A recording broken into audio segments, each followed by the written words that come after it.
Swear or affirm to tell the truth, the whole truth, and nothing but the truth under penalty for perjury. I do. Go ahead and have a seat, please.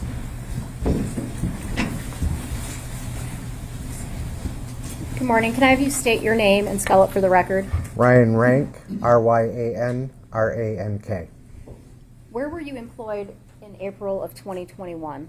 Madison Township. And what did you do for Madison Township? I was the fire chief How long had you been fire chief? since May of 2014. How long did you work at the fire department in total? Almost 27 and a half years. What year did you start? 1995. Okay. As the fire chief or the chief of fire, what would your main responsibilities be? Overall direction of the fire department, the chief administrative officer responsible for all personnel, training, budget, responsible for managing emergency responses, ensuring that the department is up and ready to go.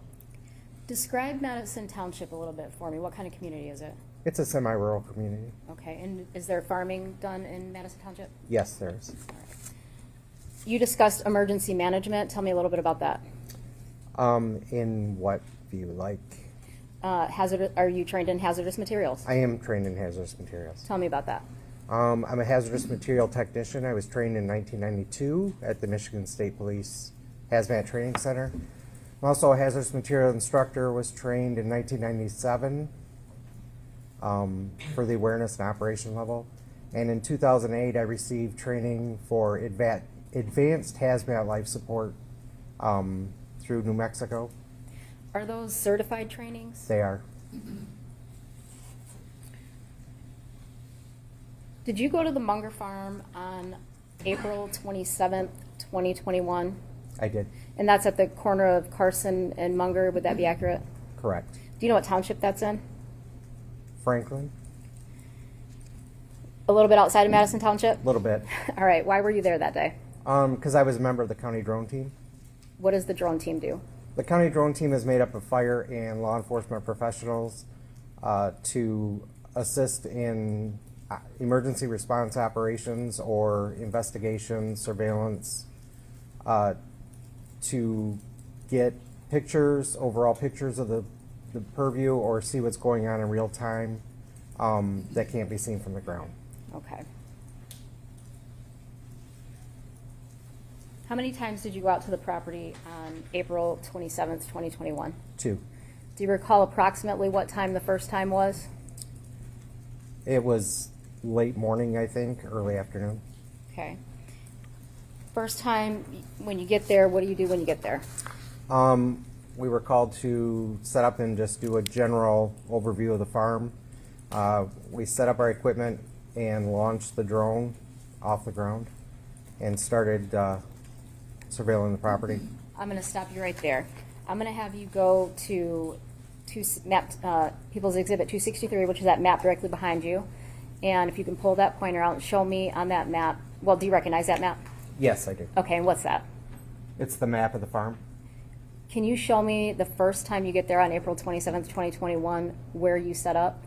I believe we parked right in here, this area.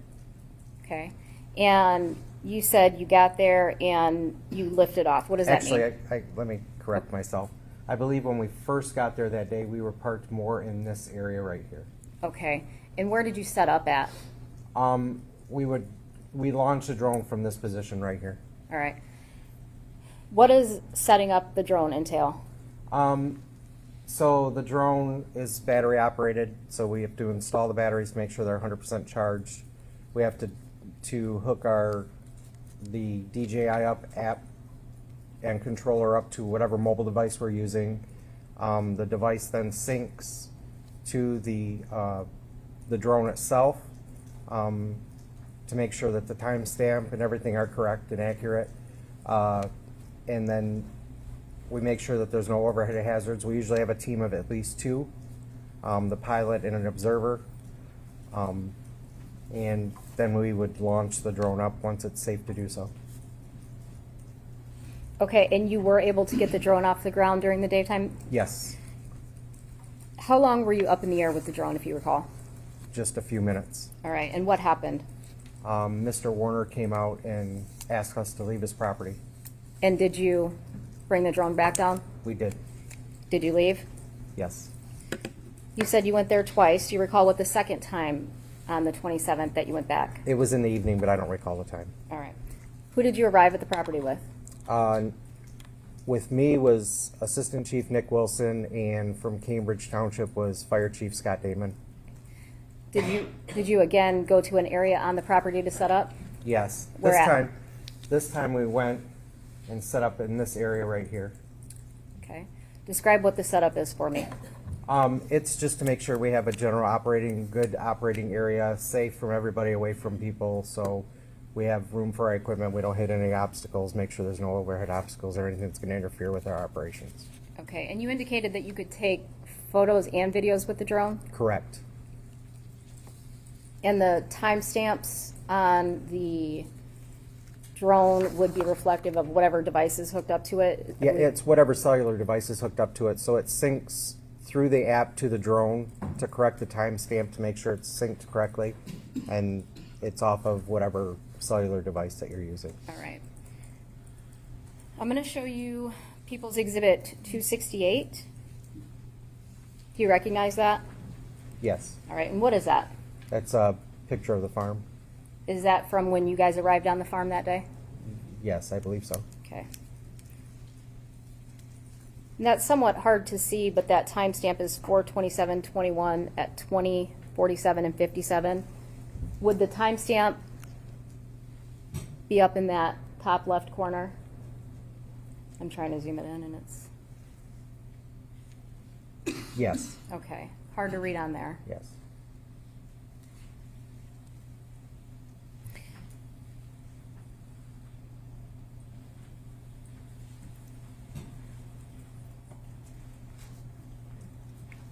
I'm going to show you People's 167.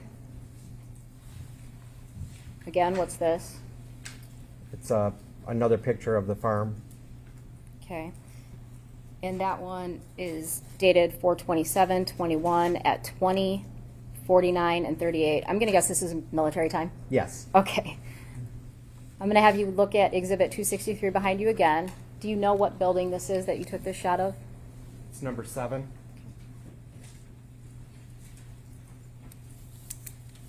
I'm going to show you People's 168. Again, what's this? That's another map of the farm, another picture of the farm, sorry. All right. Can you identify this area on the map for me? It's up here, no number.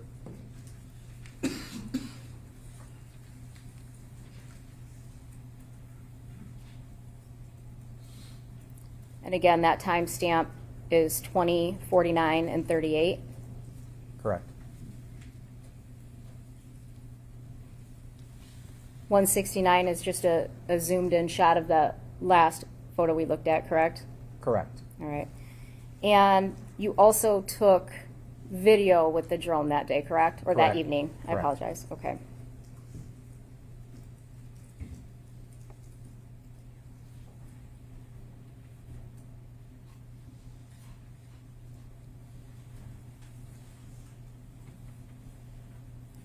Do you recall at what point in time you started taking video?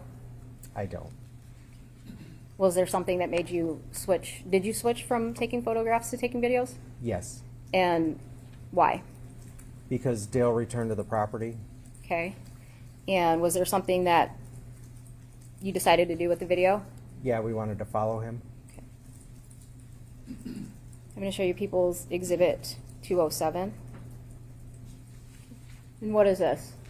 It's Dale operating the JCB, hauling an anhydrous tank.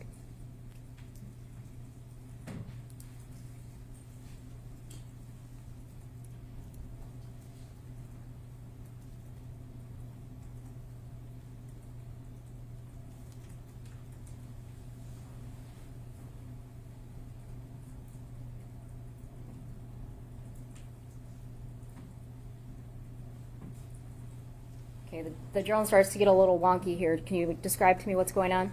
So this drone, the initial drone that we used for the team, was not one of the professional type the heavier duty that they came out with. So it was our starter drone. There's some interference can happen, either cellular interference, electrical interference, lag with receiving from the controller itself.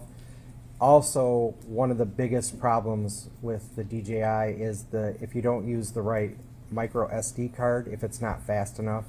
The drone shoots in 4K, so if it's not fast enough, it's not able to upload quick enough. Okay.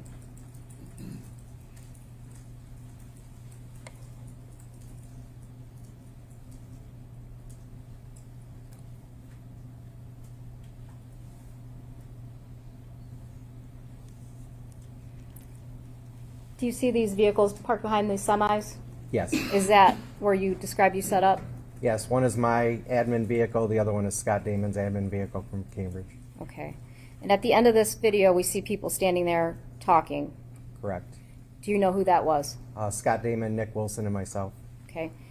At some point in time during that conversation, did Detective Greco come up to you? He did. And did you notify him of this? We did.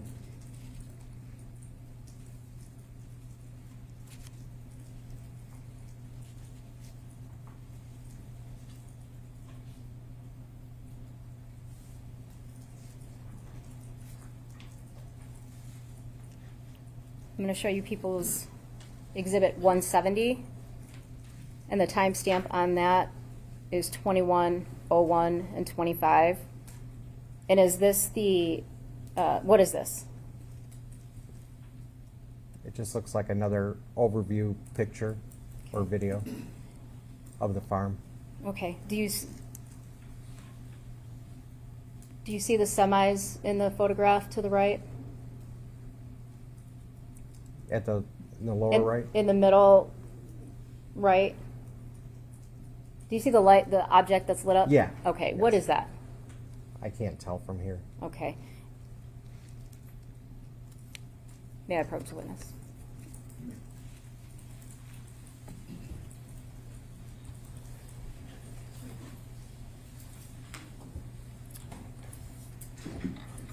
That would be the JCB. Okay. And is And this Dale. is this the point in time that you started using video? Yes. Okay. People's 171, again, timestamp 21:02:26. And that's from the drone video itself, or? Correct. Okay. People's 172, 21:02:50. What's that? Just another picture monitoring him. And 173 is just a zoomed in of 172. Would that be accurate? Correct.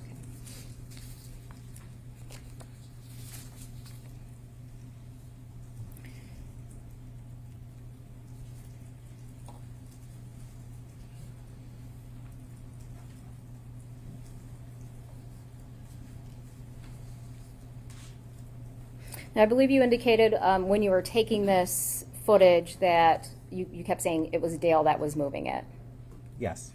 And describe to me how you know that. From my interaction earlier with him during the day. I'm sorry, let me correct that. Not my interaction, but overhearing the interaction that he had with Lieutenant Reckner and Detective Greco. Okay, and so were you able to observe him at that time? I was.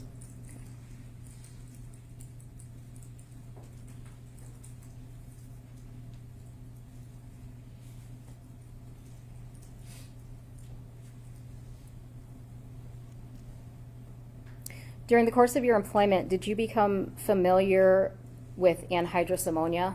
Yes. How did you become familiar with it? Being a hazardous material technician, it's part of our training, and then because of the community that we live in, it's a possible exposure, and there have been incidences. Okay.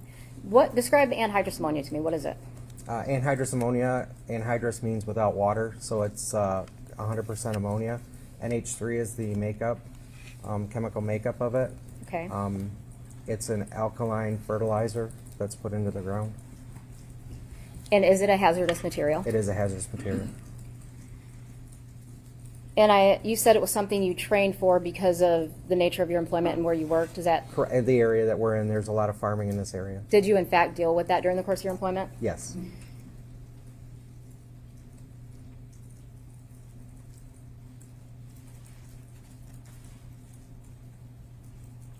I'm going to show you People's Exhibit 162.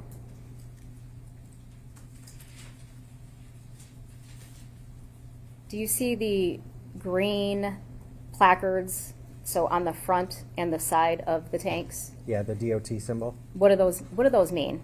The DOT, this is a DOT symbol showing a compressed gas, non-flammable, with the UN identification number on it for anhydrous ammonia. Okay. And so you said it's non-flammable? Correct. I see a sticker on the right that says anhydrous ammonia inhalation hazard. Correct. Can you tell me about that? The placard itself and with the sticker that says inhalation hazard just alerts first responders that this would cause an inhalation hazard. It's a non-flammable gas. It would cause an inhalation hazard, and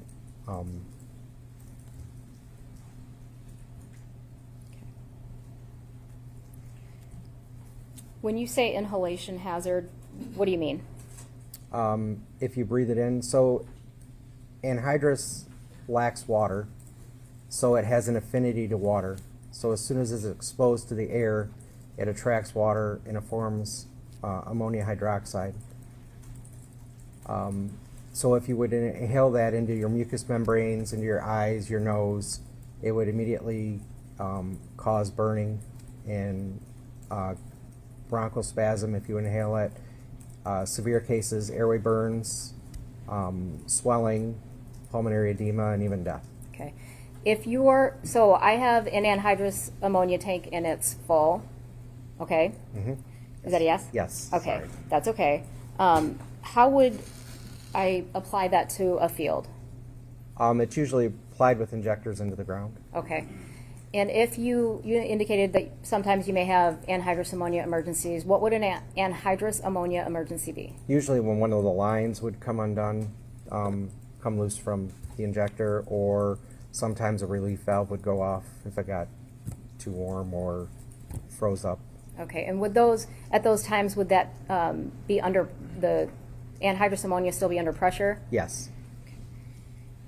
What does it mean to bleed off the anhydrous ammonia? Just to like bleed the tank off? Yes. Open it up and let it drain to the atmosphere or bleed up to the atmosphere. Okay. Is that what you're talking? Or are you talking about when you nurse from one tank to the other tank to try to empty it? I'm asking to explain how you would empty that tank. I don't know. Okay. If you, let me ask you this, if you bleed off, if the tank were empty and not full, and you were to bleed off the anhydrous ammonia, what is the risk, the inhalation risk at that point? Well, a tank is never empty until it is purged completely and cleaned. So according to DOT standards, it has to be purged and cleaned before it can be unplacarted. Otherwise, you have to treat it as a full tank. Okay. Is there a higher risk when the tank is full of anhydrous? Then if it doesn't have any in it, Correct. no, there's still a risk. Okay. A higher risk. There's a higher risk if it's full, yes. Okay. If you were exposed to a small amount of anhydrous ammonia, what would the symptoms or signs of that be? If it's on your skin, you would have, Objection, what is a small amount? Let's say you have a tank and you have about a quarter inch of anhydrous ammonia in it, and you're exposed to that. Let me clarify. How would it affect your respiratory system? it would cause shortness of breath. You'd immediately, it acts as an asphyxiant, so it replaces the oxygen. As soon as it come into contact with any moisture, it would form that alkali substance. It could cause burning. You could get airway swelling, coughing, tightness in your chest, difficulty in breathing. Okay. And have you ever observed the chemical burns? Yes. What about burns from anhydrous ammonia? Yes, burns and frostbite. So tell me about the appearance of a burn from chemical or anhydrous ammonia. Chemical burn is usually characterized by, well, in the case of ammonia, because it's an alkaline substance, it forms like a wet, slimy layer because it goes deep into the skin. There's usually there's undefined origins. It doesn't meet a pattern. If it's from a spill, there's rundown, or a splash, it's rundown. Could have white, tarry. Now, if it's something more acidic chemical burn, those usually form like a scab to prevent further penetration. Okay. I'm going to show you people's exhibit 74. Does that look consistent with a chemical burn? No. Why not? Objection. Chief Rank has not been qualified as an expert in anhydrous ammonia and chemical burns. We've allowed him a lot of latitude to talk about his experience, but there's nothing in the record that he can diagnose that. Yeah, he's not diagnosing it, but in his training and experience, since being with Madison Township since 1999, as well as being part of the hazardous material and emergency management team, he's familiar with chemical burns and ammonia, anhydrous ammonia burns. He's offering an opinion that would require him to be certified as an expert, in my opinion. So are you requesting that? At this time, I'd move to qualify Mr. Rank as an expert in hazardous material. We received no notice of that. We don't have a CV. We don't have a report from him about his experience in offering an opinion on chemical burns. So we would object to that. I would sustain the objection for the reasons stated. Thank you.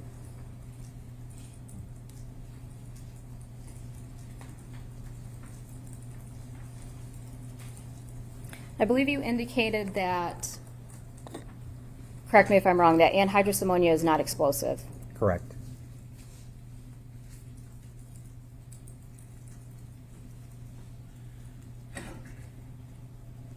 I'm going to show you people's exhibit 100. I'm going to have you look at this tank. I want you to look at the design toward the back end of the tank underneath that Farmer's Antique sign. Have you ever observed an anhydrous tank with this design? No.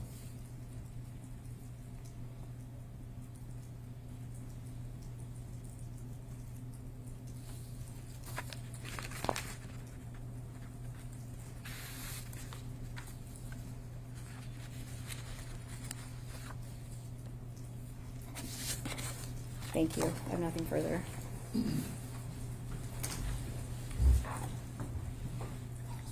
Good morning. Is it Chief Rank?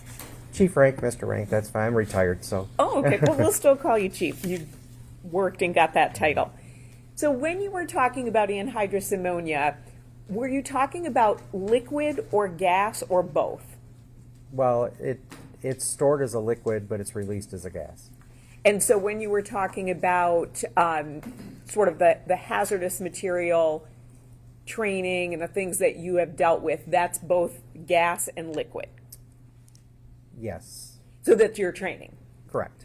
Now, why would with all due respect, why would the fire department chief get training in anhydrous ammonia and in hazardous materials in general? Because before I was a fire chief, I was a line firefighter. So I had 30 years of firefighting experience. So that was prior to me becoming the chief. So I maintained the hazardous material technician certification. And why would a firefighter have to learn about anhydrous ammonia? Well, we have a hazardous material team in Lenawee County to respond to any hazardous material emergencies, and anhydrous would fall under that. So I guess when I think of a fire department, I think of a fire. So if there's a fire, they come out and or possibility of a fire and things like that. Is your department, are they coming out for other issues as well? Yes. So for instance, if a tank is being cut open and a fire truck is there, is it a concern that there's going to be a fire, or there's concern about hazardous material, or both? You would have to clarify. I mean, how would we get notified? So if the police notified you, That they were cutting a tank? yes. It would all I mean, I guess it would all depend. The fire department could come out. It would depend on the circumstances, though, I guess. I would need more information in order to make an answer on that. Sure, so what information would you need? Well, the circumstances surrounding it, first off, what kind of a tank is it? Does it have any markings on it? So it was tank 34 that you just saw. Okay. So when that tank was cut open by law enforcement, there were fire trucks, or at least a fire truck on the scene. So why would a fire truck be there? Because as part of our duty as a fire department is response to hazardous material incidents. So if they were going to cut that open, like I said earlier, a tank is placarded. It is never deemed empty until it is completely cleaned and purged. So they would have to stand by in case, because there's probably a residual of ammonia in there. And what would the fire department do? So what would their role be? To stand by, if there's any release, they would have to contain and control the spill. And how would they contain and control the spill? Usually with water. If it's cut open, then they would have to let it bleed off and just douse it with water, keep everybody away in a safe distance until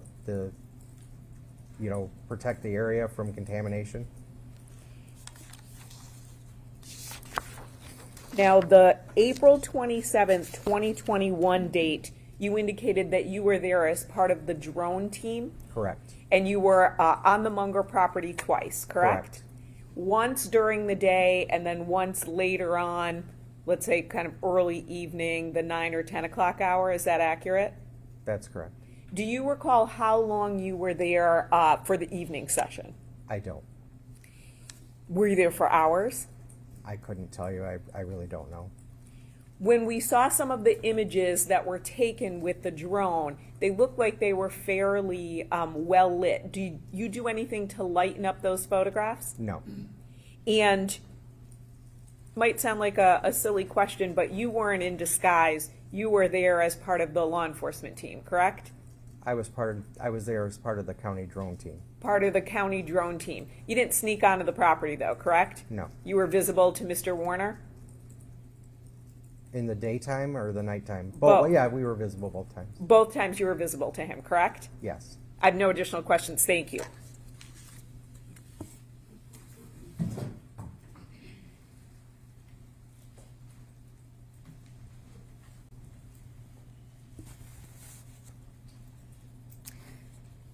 You were asked about if you lightened up the photographs on the drone footage. Yes. Can you explain to me the lighting situation with the drone stuff? The problem with the drone is that the camera and the video are separate. So the camera is a different camera. There's two cameras tied to it. The video is a 4K video camera. It has better settings than what the actual photo or the camera option offers. And so when you go from areas that are lit to darker areas, you can have that exposure, the blurriness can be caused by wind or any other obstacles in the way. Okay, so did you yourself go in and change any of the lighting settings or anything? We did not. Okay. I'm going to show you People's Exhibit 64. Do you recognize this?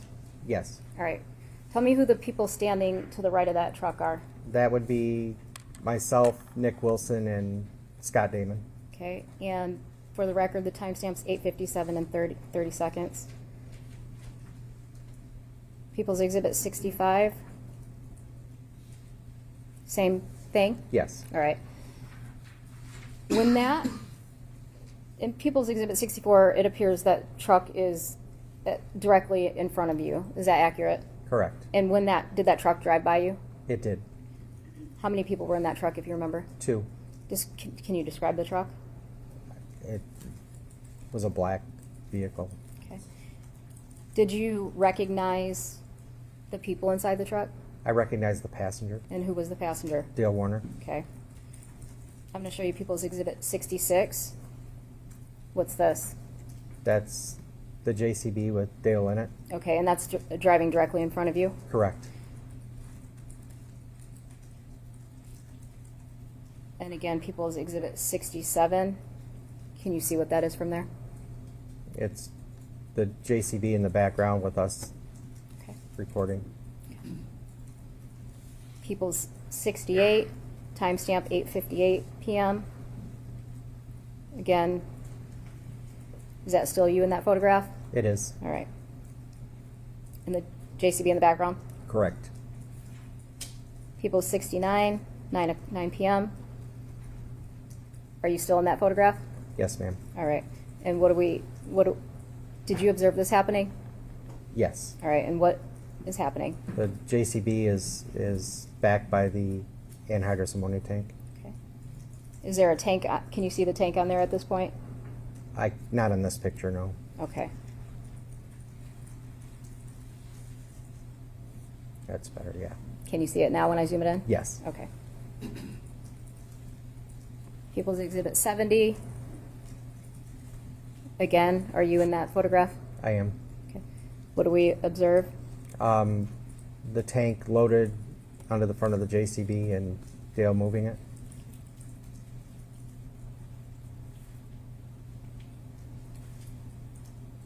And People's 71. Again, is that you? Yes. All right. And is this approximately when you started recording the video? Yes. I have nothing further. Nothing additional, thank you. Right, and are we using Mr. Rank? Oh, I'm sorry, we have.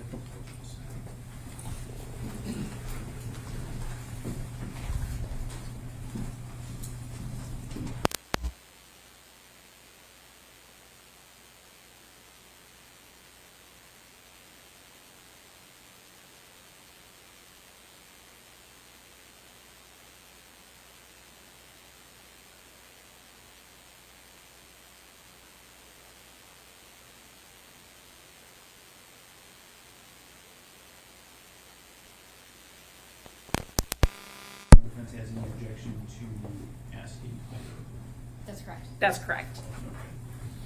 First question, is it normal for a relief valve to have a cover over it? It depends what kind of tank it is. But typically, no. Do you remember Mr. Warner's words when he asked you to leave? Yeah, he said he had to go back to farming and we could come back the next day if we wanted, but he just had too much stuff to do and he didn't want us on the property. Okay. Ms. Wise, any follow-up based on those questions? Yes. I'm going to show you People's Exhibit 98.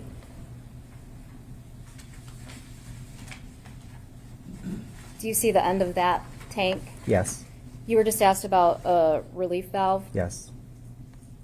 Can you tell me what that is? That's the relief valve. And would that be the typical way that you would see those? Yes.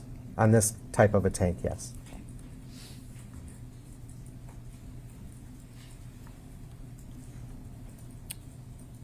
When you were asked to leave the property on April 27th, 2021, do you remember anything additional that was said to you regarding other properties you may be able to search? No. Okay. Thank you. Nothing further. Chief Frank, when you were asked to leave the property and the others, did you leave? We did. And then you came back a number of hours later? Yes. No additional questions. Thank you, sir. Right. Are we excusing Mr. Frank from his subpoena at this point? Yes, Your Honor. Yes, Your Honor, thank you. Thank you for your time, sir. You are free to go. Thank you. May we approach? You may.